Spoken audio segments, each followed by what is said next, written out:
অভয়ার যে ধর্ষণ এবং হত্যার মামলা হচ্ছে, সেই মামলার প্রক্রিয়া যাতে দ্রুত হয়, মামলা যাতে দ্রুতগতিতে তার শুনানিগুলো হয়, দ্রুতগতিতে শুনানি হয়ে যারা অপরাধী তাদেরকে যাতে দ্রুত শাস্তি দেওয়া হয়, সেই জন্য আমরা আজকে রাস্তায় আছি। আমরা শুনেছি যে সিবিআই 128 জন সাক্ষীর নাম দিয়েছে, তো 128 জনকে যদি সাক্ষ্য নিতে হয় তাদের এত সময় লাগবে, কিন্তু তাতে যাতে সময় নষ্ট করা না হয়। কারণ আমরা সুপ্রিম কোর্টে দেখেছি যে একটি শুনানির পরে আরেকটি শুনানি যে ডেট, প্রথমে 7 দিন, তারপরে 15 দিন, তারপরে 3 সপ্তাহ, তারপরে 1 মাস সারা ডেট করছে, সেভাবে যাতে সময় নষ্ট না করা যায়, না করা হয়, তার জন্য আমাদের আসতে হবে।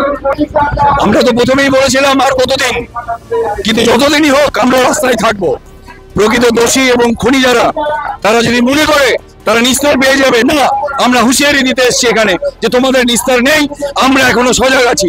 আমাদের মেয়ের ন্যায় বিচারের দাবিতে আমাদের আন্দোলন চলবে, এবং সেটা 100 দিন হতে পারে, 117 দিন হতে পারে, যতদিনই হোক আমরা ন্যায় বিচারের দাবিতে আমাদের আন্দোলন চালিয়ে যাব। পুলিশ প্রথম 4 দিন, তারপরে সিবিআই এখনো অব্দি একজনকেই ধরতে পেরেছে। সিবিআই বলছে তথ্য প্রমাণ লোপাট হয়েছে, তাহলে সিবিআই তোমাকে আমরা জিজ্ঞাসা করি, যারা তথ্য প্রমাণ লোপাট করেছে তাদেরকে কেন তোমরা ধরছো না? তাদের থেকে কেন তোমরা এই জিনিস বের করছো না?